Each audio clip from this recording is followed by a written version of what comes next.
Welcome to episode 2 of Imagining Otherwise, Climate Stories for an Unwritten Future, a podcast from Cape.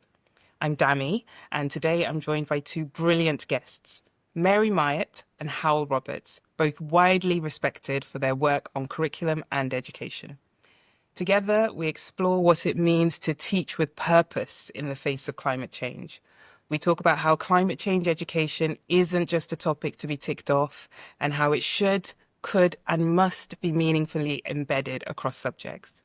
Mary and Hywel reflect on the role of ethics, knowledge, and moral purpose in shaping a curriculum that's not only rich and relevant, but robust. One that recognizes children and young people's intelligence and curiosity and equips them with the knowledge and practical skills they need to flourish in a changing climate and to feel empowered to create change. I hope you enjoy it. Last episode, we were in the arts space with Jamie Elliott from the Tate and Robert Robertson from the band Tidelines. And there we were talking, the idea of the use of art came up.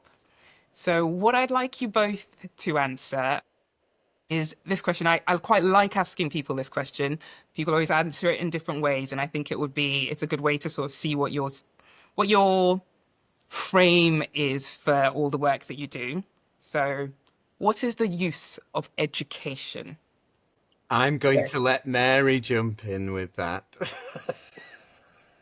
The use in a performative sense is preparing our young people to fulfill interesting, purposeful, and endeavors, and both in a commercial sense in terms of their careers, but also in their personal lives and lives in the community as well.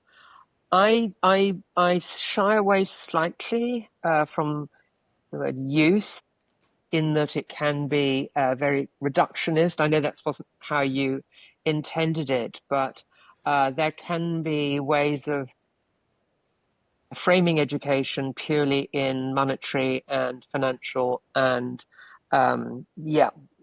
simplistic terms. And for me, it's a bigger thing about human flourishing. But underpinning that, we all need to earn a living. I also have to say that I generally shy away from these conversations because there are people in universities who spend their whole lives debating it and don't come to any conclusion. I'm quite keen to crack on with actually the nature of what a great experience in schools looks like, that we might say is part of forming young people. Spot on. I think everything that Mary just said, and I think for me, through the lens of the work that I'm interested in, it's about the use that word's a funny word, use, isn't it? I think for me, it's showing, it's illuminating, it's sherpering the minds of young children and people. I don't want it to sound a bit jazz hands. That what I'm talking about is how do we show children the world? How do we develop children and young people as ethical citizens without it becoming a worksheet-driven PHSE curriculum? And how do we shift experiences from pedagogies of poverty to pedagogies of flourishing and joy? As Mary just said, how can we do that? And that's what we're all trying to figure out, I think, whilst making sure that people leave school equipped and ready to navigate the challenges that they're going to face. Can you say a bit more about pedagogies of poverty and the contrast? Yeah, the pedagogies of poverty, it's a phrase I use a lot. It's from the work of an American academic called Martin Haberman. And he talks about schools, even if we throw loads of money at them and we put the best teachers in there, if the curriculum isn't right, it can still be an experience that's poor. If the, just to take one sliver of that, if you take relational practice, for example, if that isn't right, then it's really difficult to get the other stuff right. If actually the curriculum isn't robust, then and built for the children in the room, then it's going to lack richness. So he coined the phrase pedagogy of poverty, and I really love it, because it's not actually about finance, it's about lived experience. Thank you. Mary, can you say a bit more about how they're talking about robust curriculum? So could you, I don't know, paint a picture of that robustness for us this afternoon?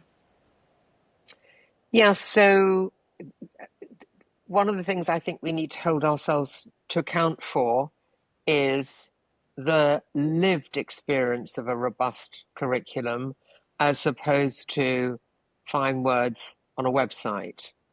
And so I don't think there's anyone in the sector who would say, I want an unambitious curriculum. I want something that's sloppy. I want something that lacks rigor and lacks robustness. I don't think there's anyone who would sign up for that. But the reality is, and you see the opposite of that on school websites. We want every child to flourish, to succeed, and everything is framed around the children. That's all on the websites. And for some communities, that is the case. But too often there's a gap between the words on the website and on the curriculum statements and actually what children experience. So the robustness for me, once you've got the principles in place of stuff that's worthy of being taught and learnt, and I would say actually pretty much the national curriculum for the individual subjects doesn't do a bad job as a minimum. So for me, it's not so much about the content, which is largely established. It's how individual settings then take that content and offer it to children in a way that is not diminished, is not dumbed down, and doesn't patronize them. And so for me, that's where the robustness lies. And I'm very happy to expand on that, but that's the headlines of robustness as far as I'm concerned. Yeah, I'd like you to, if it's okay, I'd like you to say a bit more about what it looks like when it is done well, because I think we all know we do know when it's not right. As you say, we see all the statements, and when you walk into a place and it's not it. But can you kind of elaborate on what the picture of what it looks like when it's right? Okay, so if we take an example, say, from science, and children in year 6, the program of study in year 6 for science, the national curriculum says they need to be taught about the theory of evolution.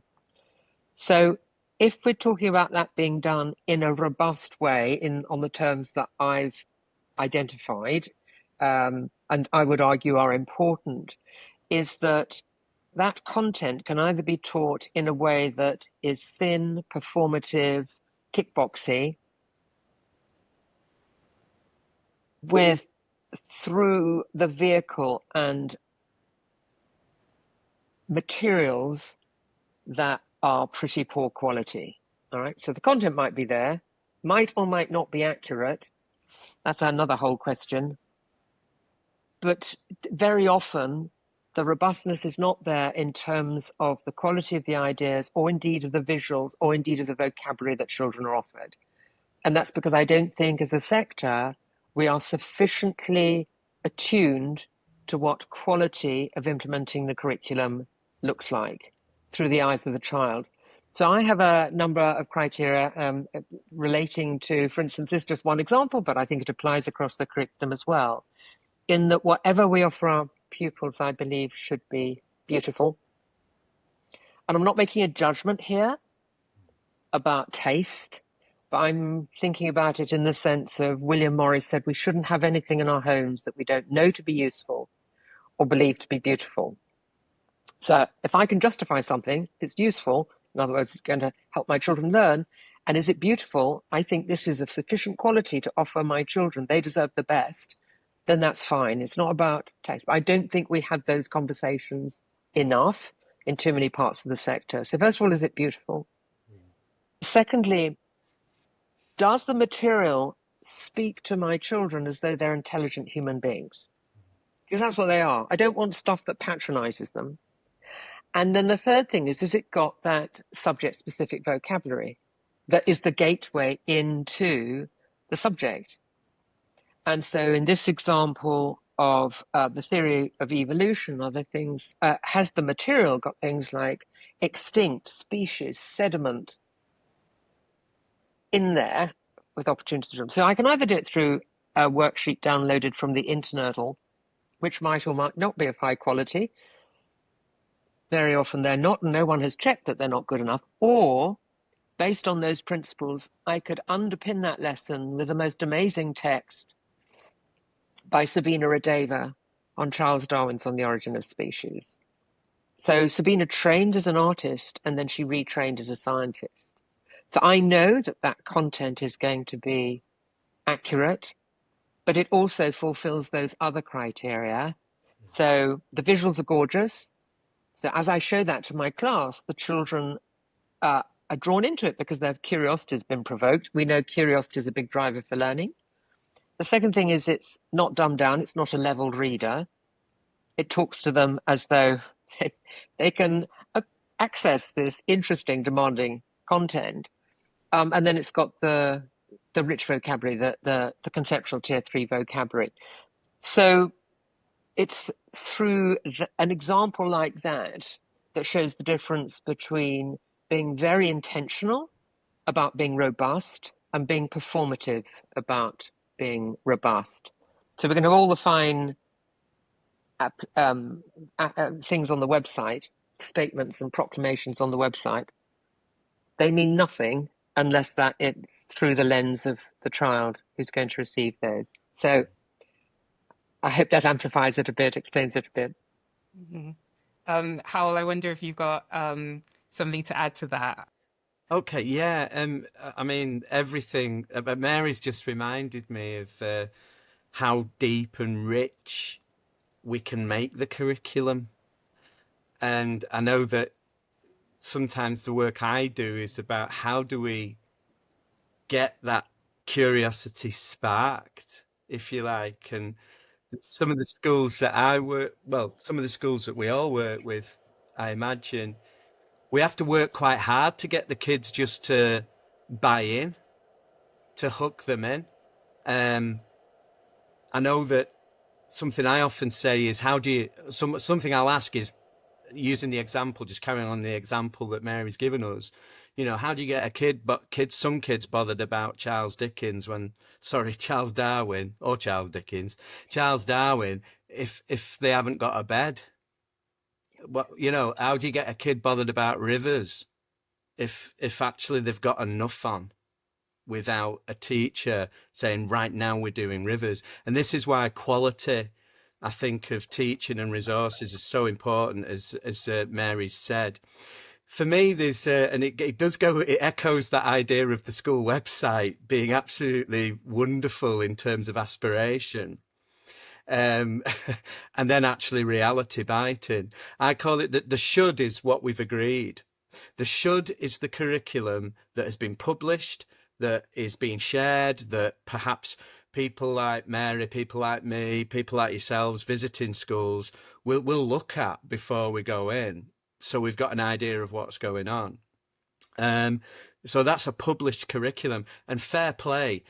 Teachers in those schools have worked really hard to build that curriculum. So it is a celebration, that document, but no child in the world is interested in that document. No child ever has come to me and said, excuse me, can I just refer you to the midterm plan? No child ever has done that. So that's the should. So that's the agreement.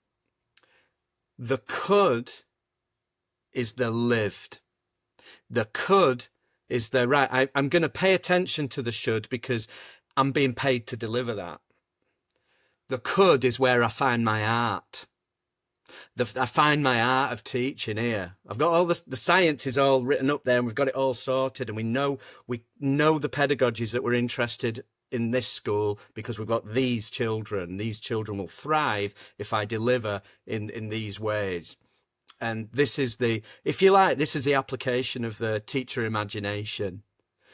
Sadly, an element of practice that has been eroded, I feel. And I know that I've chatted to Mary about this a lot of times. It's something that we need to curate and take care of.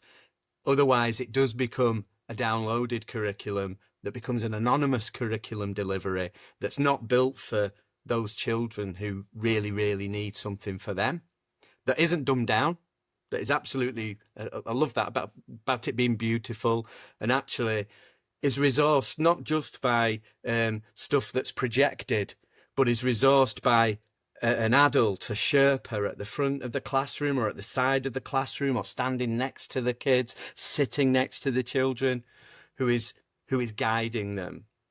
The should and the could, and then there's a third element that I often talk about is the must.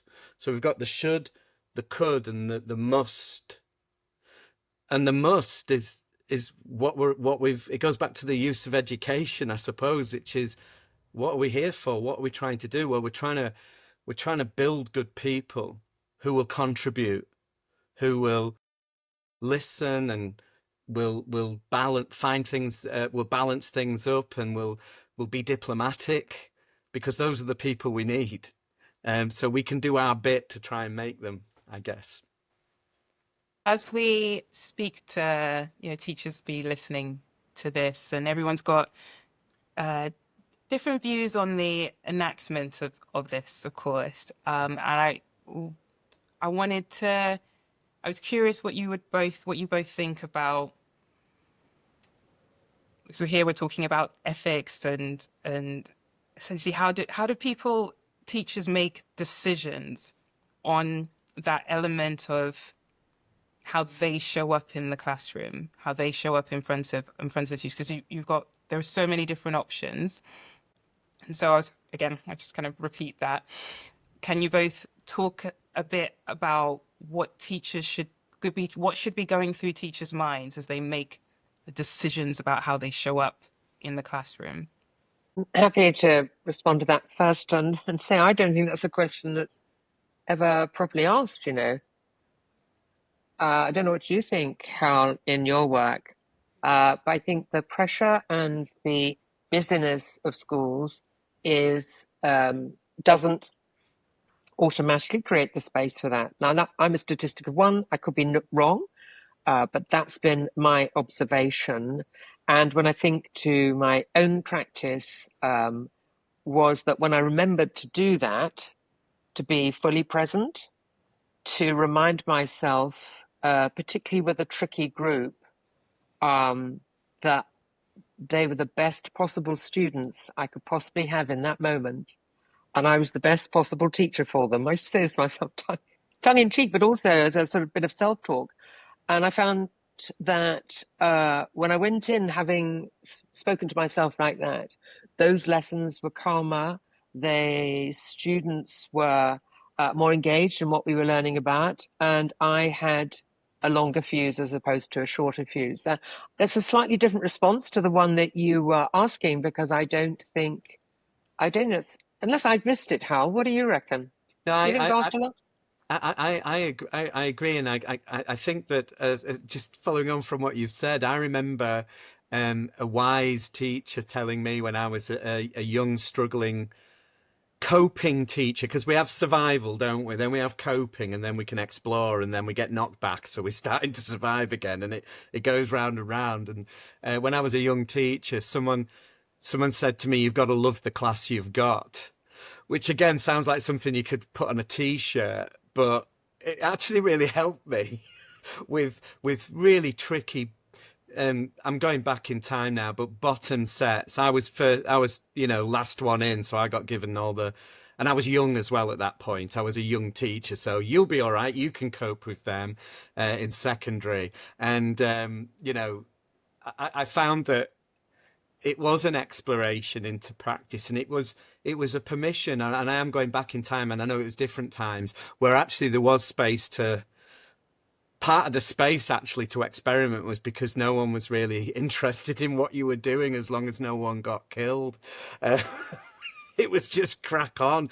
And I think these days, I don't know what you think, Mary, but I think these days, the pressure of performance and the fear. I find a lot of when I'm sharing my work, which people seem to enjoy and they like the work. But I know there's a doubt in their head about how am I going to fit what if I don't do the other thing because I'm doing this? I mean, the message is you can do both, but you can do all. But I think we're so frightened now. And some of those teachers who are frightened, they've got leadership positions in schools. They've got huge responsibility. They're the literacy coordinator. So they've got a lot on their shoulders without having to curate their own imaginative practice, as I've suggested. They've got enough on. What I'm trying to say is you can have both. And actually, by doing this bit over here, by perhaps thinking about stance and positioning in your classroom, you might free yourself up. Actually, it's quite liberating not to have a PowerPoint. I'm saying that to trainees. It's actually quite liberating. It's actually quite liberating knowing stuff that you've not been told to know. So you've got your 10 bullet points about the Romans or about Charles Darwin and evolution. You've got 10 points that you need to get across to your kids, but it's quite good to have 15 or 20 and things that actually they're never, that kind of pub quiz brain, where you just know stuff that you want to share. I'm often found in I don't want to lower the tone of the podcast, but I'm often found in a Premier Inn or in the Brewers Fair next door on my laptop, just searching for information about Hatshepsut, the forgotten pharaoh, for example, who's brilliant for the study of Egyptians, but we don't do her, even though she's fascinating. We don't do her because we'll do Tutankhamun, which we'll do anyway. But there's lots of other stuff we could be doing. Could. Thank you. Thank you so much for that. There was something you said there that just kind of reminded me. So when I was teaching, I had a couple of moments where, in fact, I can even see it was either a deputy head or even might have even been the principal that walked into the classroom and they couldn't see me. Because I was in there with the students. This is secondary school as well, and they looked around, and for a moment, not because anything looked wrong. The only thing that looked wrong is that they couldn't see the teacher. Yeah. Not that the kids weren't doing what they were supposed to do, but they couldn't see me, and I was like, "Oh yes, I won." That's what that just reminded me of. Yeah. So thank you both for sharing that. So as we talk about climate change, which is evolving, the knowledge here is evolving. The resources are, well, it's probably even harder to pick poor resources, or maybe it's easier, but it's in development. My question almost is, am I right in saying it's in development? Do you consider climate change education as being something new? I think there's always been sensitivities around landscape, around local community, and I think so in schools thinking sensitively about where their community is and the great opportunities there are for learning from both the physical and the virtual community. I don't mean an online community, but the presence of people, that wider sense of a community. That is already, I think that's already been embedded over a long time in certain parts of the sector. I think what is new is the alignment of that with the urgency around climate change. And so I think that element, as far as I read it, is what is new. I don't know how you read that, how. I think the urgency is the word, and I think that schools seem to be really enthusiastic, if that's the right word, about weaving this stuff into curriculum. Again, there's the pressure of this time. We've got to do the Tudors and floods. There's a pressure around that. I think I'm seeing more of is in some of the schools I'm working with, and I'm seeing it happening organically, is that they're driving towards encouraging their students to finish, say, a program of study about the ocean. They're finishing it with a public exhibition rather than just a neat double spread in an exercise book or a jotter. It's actually getting the families and community in to witness an exhibition. The other thing is just inviting, if you like, people from the community in, like the MP or a business leader or whatever. There's quite a few good examples of that sort of work happening, and I think that's that foot on the pedal, that acceleration that perhaps we've all seen. I know that 20 years ago we were talking about regeneration of the coal mining land, if you like, in Barnsley, where I taught. So we had all this land, all these mines, these pits that had closed, and and that was looking at how do you fund it all. That's what we were looking at in secondary, and what do we do with the land.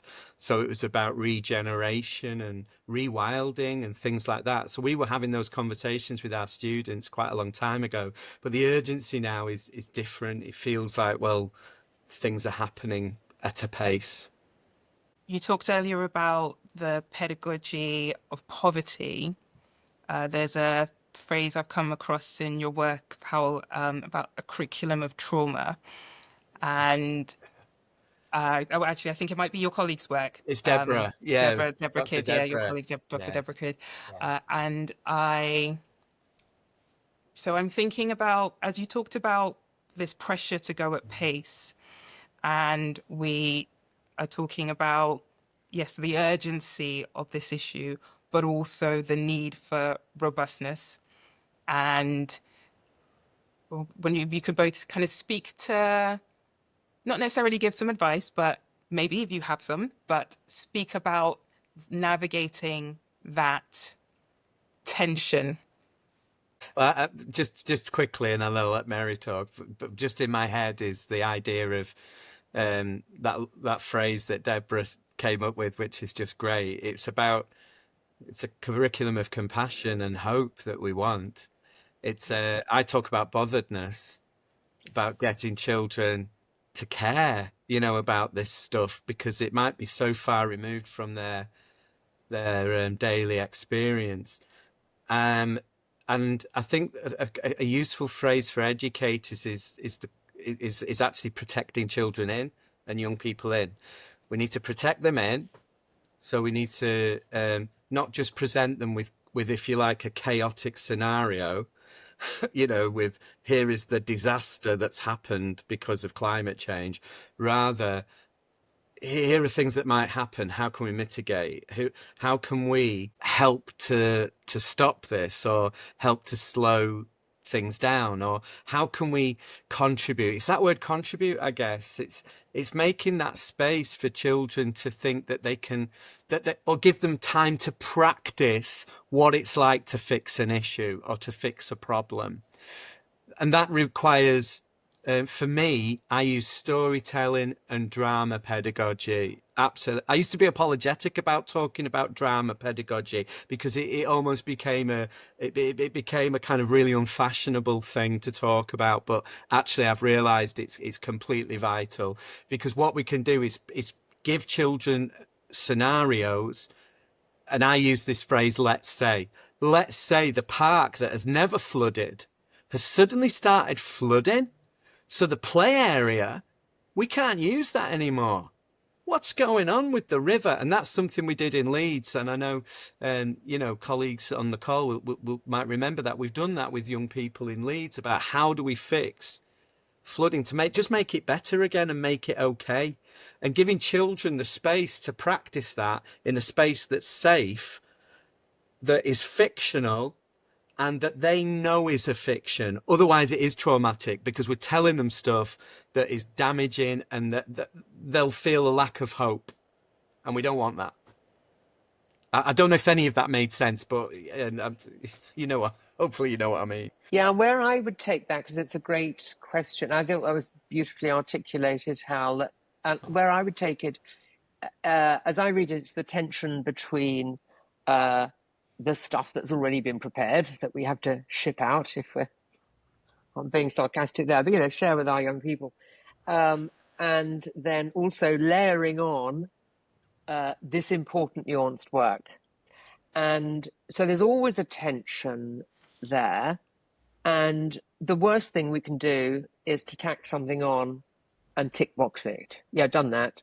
Highly performative. I think it's better not to do it. If you're not going to do something wholeheartedly with, while at the same time acknowledging the limitations, I think we've got to be honest and say it's better we don't do it, because otherwise we're selling these important ideas and the urgency of this. We're selling it short. So we have to live with the idea that we can't teach our pupils everything, whether it's this or anything else. And this is a real psychological barrier, I think, for many of us in the sector, where we just want to teach our children everything because there's so much interesting stuff to share with them. But the reality is that we can't. And what we have to remember is that there are people in universities who spend their whole lives, professional lives, like decades, studying one bit of one part of our curriculum. So let's give ourselves a break, thing number one. But those bits that we do decide to do properly, we need to do, I would argue, fewer things in greater depth. Otherwise, we end up with what Dylan Williams calls a curriculum and experience that's a mile wide and an inch deep. And we know that happens when you talk to children about all the stuff they've been learning about, and they cannot tell you what they've been learning because there's been no chance to absorb it, to make sense of it, to generate new insights, etc. So I think we have to be professionally honest about saying we cannot fit everything in. And so the way that I generally talk about this kind of work or any other kind of work where we know it's important for children to have access to the insights and the content insofar as it's known, is to look for opportunities that are current. So apart from the standalone stuff that does naturally fit, which you have got certainly in geography and science, and also the brilliant work that Cape has been doing with art as well. But we don't try and shoehorn it into something for which there's no relevance. Now there are places I can certainly think of with my own background in religious education where there are very fruitful conversations to be had about the faith traditions and their approaches and attitudes to the natural world and to the dignity of living things. Plenty of interesting stuff that can be unpacked and debated and discussed, because not all of it is pretty. The Genesis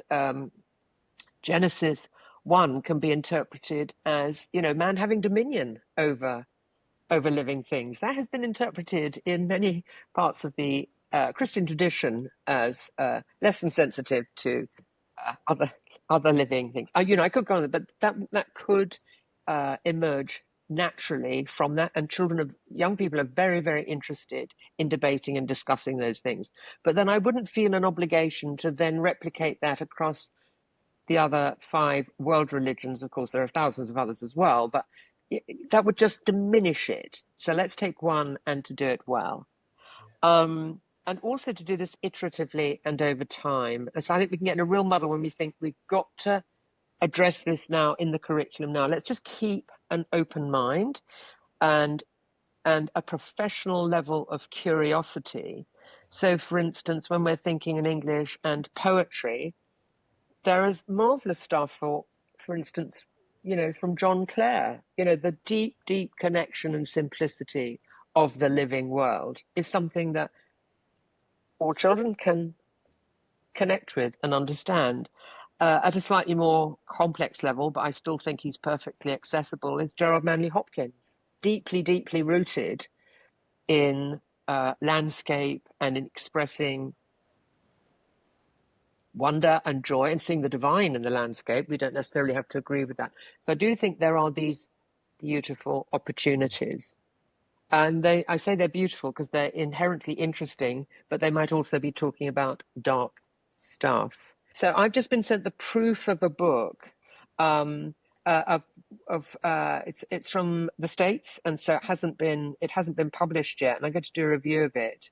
And they're talking it's Adventures from the Science Classroom, and it's called The Learning Environment. I can't wait for it to come out. It's by someone called Jared Fox, who's an American educator, background in science. And what he is doing, is I've only got partway through it, and I am reading it word for word because it's absolutely brilliant, is that he's taking the experience of his students, the student community, but starting with himself and his journey into work across Manhattan, and just thinking and talking about all the different things that are going on in relation to the landscape being changed, through the built environment, through air being polluted. But it sounds very dark, but it's not. It's a way of talking to students in a way that their immediate environment becomes the subject matter of what they're going to be learning, both in science and in geography. And, I haven't got into all the different elements of where he takes this, but it's such a deeply personal and also professional way of engaging with this material, and it's not forced. And I think that's the main takeaway I'd want to convey to colleagues, having only read a bit of it, is that if we do this in a spirit of professional curiosity and also as a human being, then I think really interesting insights emerge in terms of how we share this important work with our young people. I could ask you 100 different questions after that, Mary, but how you've been, I can see you've been nodding along. I think you've been taking some notes. I think just so important, that stuff about being, it's about being a humane teacher, isn't it? And having this a curriculum that's compassionate to the people delivering it, of course, but that models that through its subject matter to the children, and that thing about depth and about going for it. If we're going to do it, let's do it, and not let's say, oh, we're going to do the Amazon in 6 weeks, but we're going to have to knock it short because we've got to do harvest. And so a teacher's got like 4 hours to do such a brilliant big topic. It's about encouraging our colleagues who are working hard, about saying this is what you could have, this is what you could do.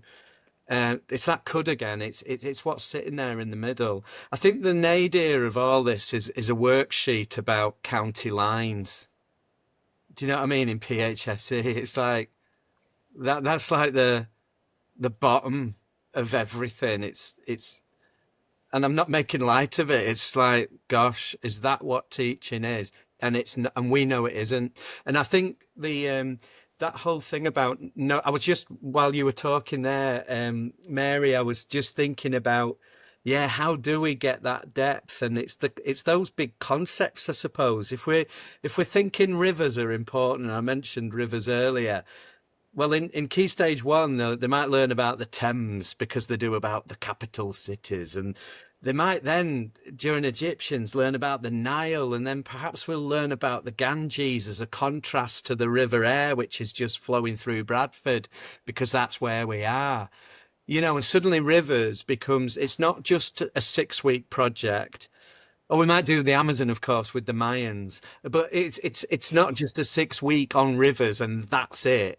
It's actually literally the rivers are flowing through the curriculum all the time, and we're building, and that seems to be a sensible way forward.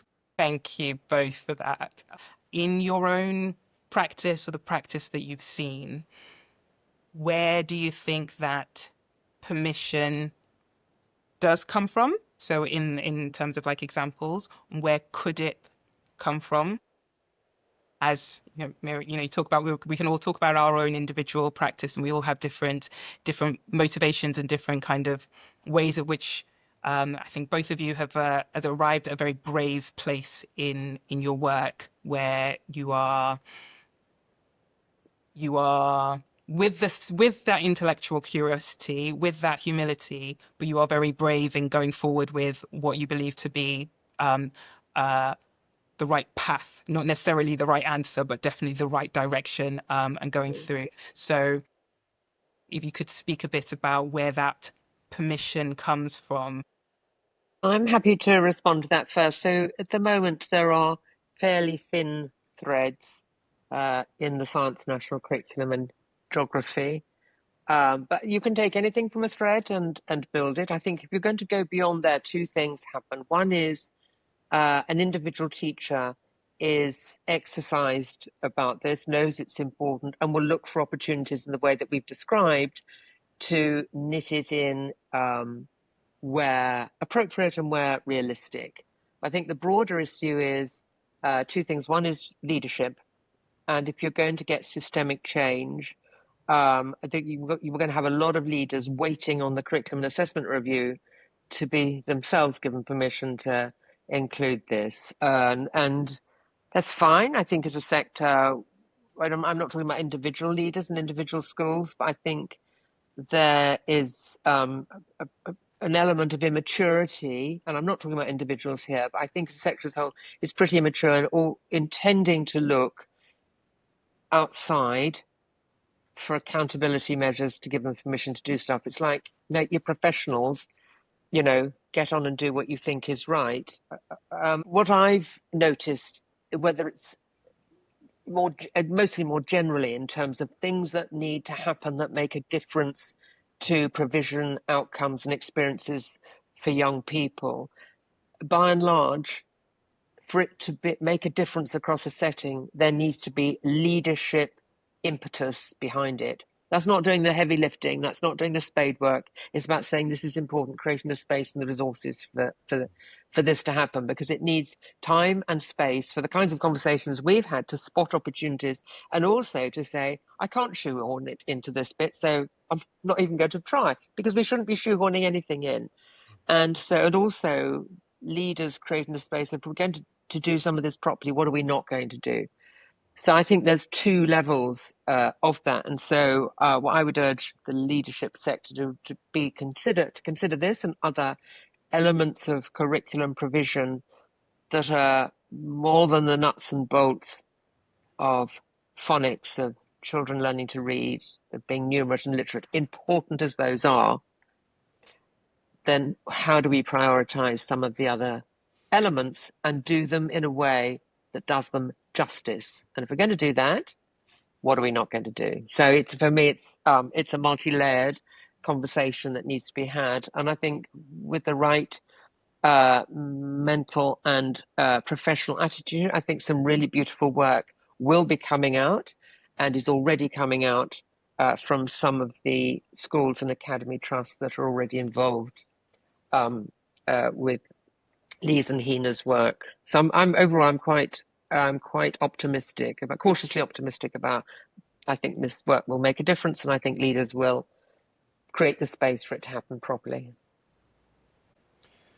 And yeah, I agree with everything that Mary just said, and I think just from my own experience of working with schools and being invited to work with schools, often the conversations are around with leaders, with great leaders, perhaps new leaders as well, and leaders who are gathering their own experience and learning a lot themselves.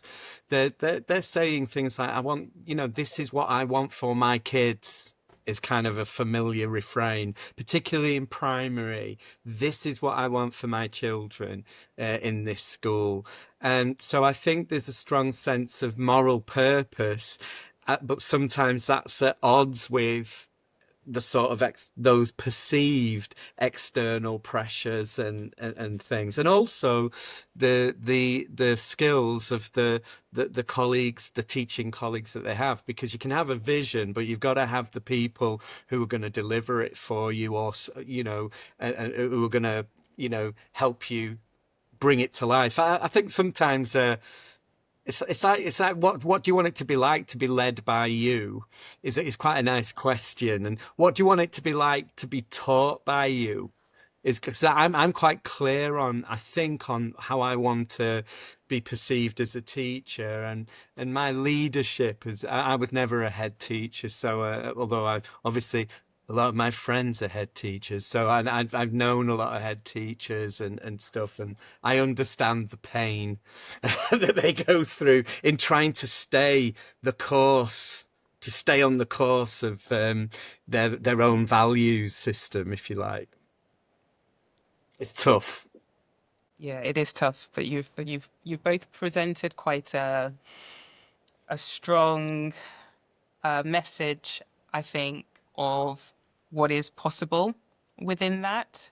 So yeah, thank you for sharing that. I'm going to take us on to the I'm going to take us on to the question which we are ending all of our podcasts with.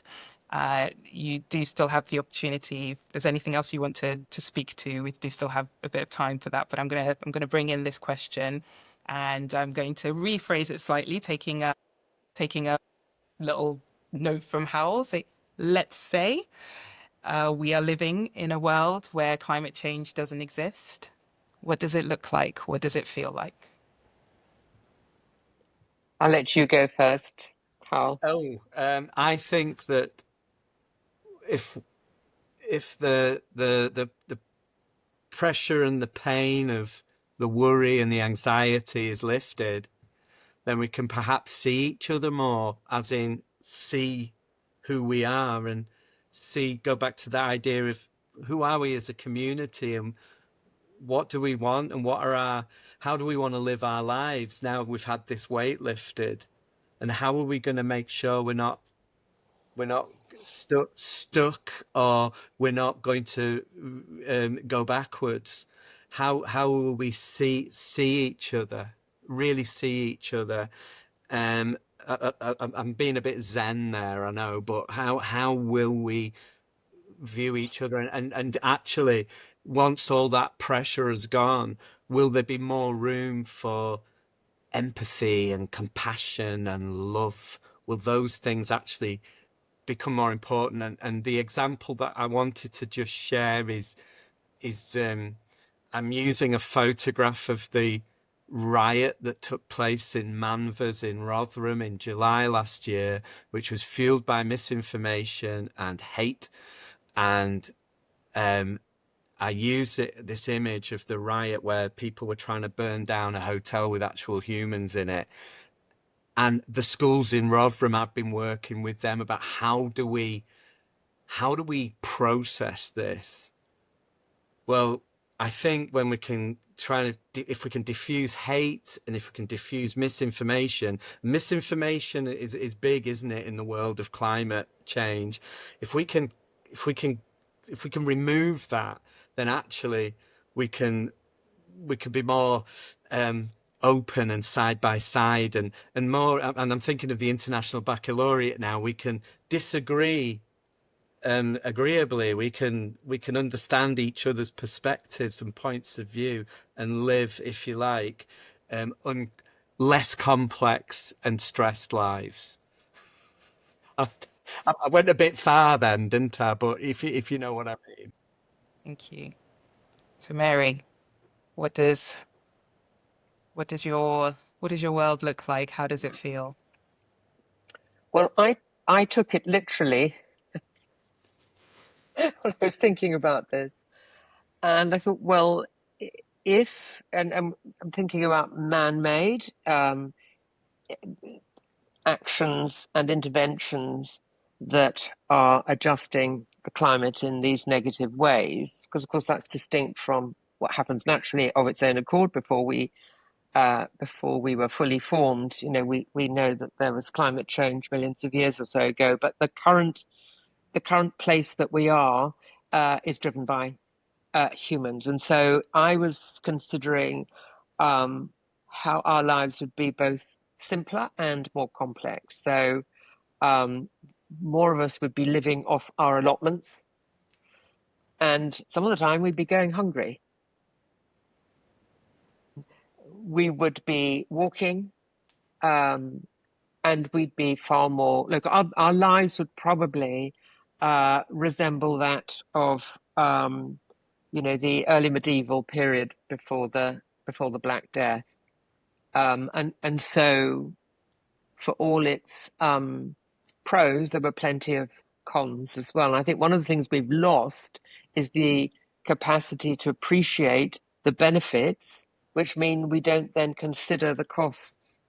of all the stuff that we consume. So I think literally without climate change, we'd be living much simpler, harsher lives. So that is an interesting question. From someone might correct me and say, no, we wouldn't, Mary. There are other ways of doing it. But I heard Professor Michael Rice at the Cape conference the other day in London saying that the little ice age that happened in the 16th century, when the Thames froze over, and we've got all those amazing paintings from Bruegel at the time, that is linked, it's now understood, that is linked to what happened with the communities in South America, which had been invaded by the Portuguese and the Spanish. And so those communities having pretty much been significant numbers either killed or died through disease, etc., meant that the ecosystems in the rainforest where they had been carrying out agriculture and all the rest of it changed, and that affected the climate a few decades down the road, which is absolutely fascinating. So this idea that this is not new, that man's impact on the environment is an ongoing thing. And I think for me, it's almost a spiritual thing to be thinking about this all the time and recognizing that I have limits on what I can and can't do, but to be mindful of what I can do.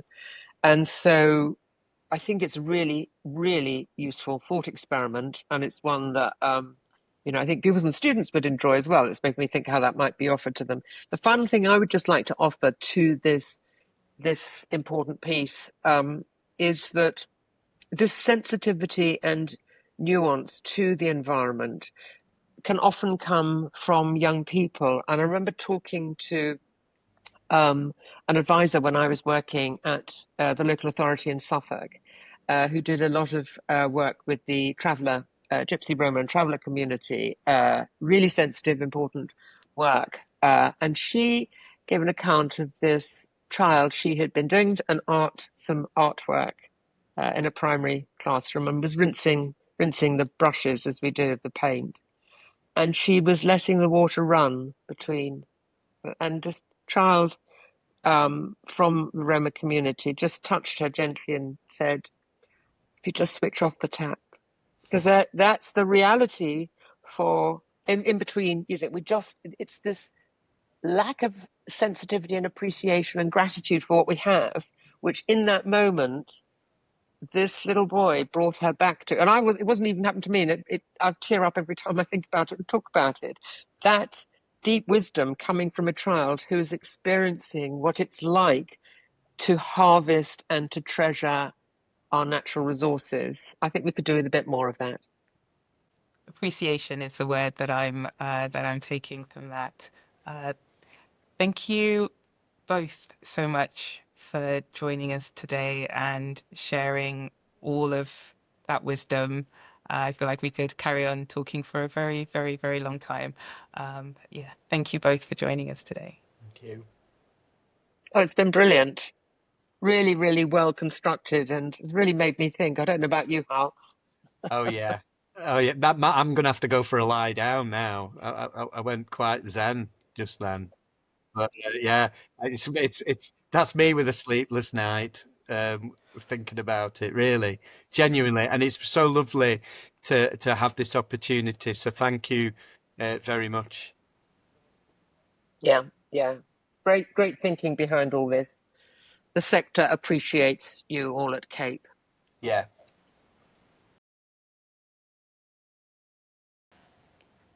That's all for this episode. A huge thank you to Mary Myatt and Hywel Roberts for such a rich and thought-provoking conversation.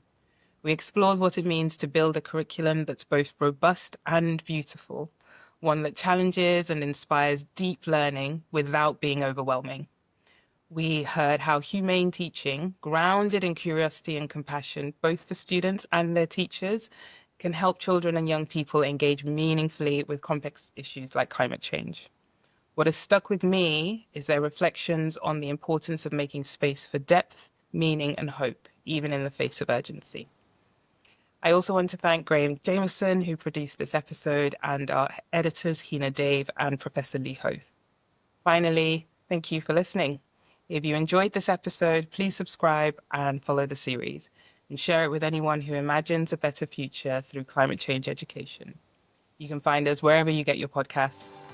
See you next time on Imagining Otherwise.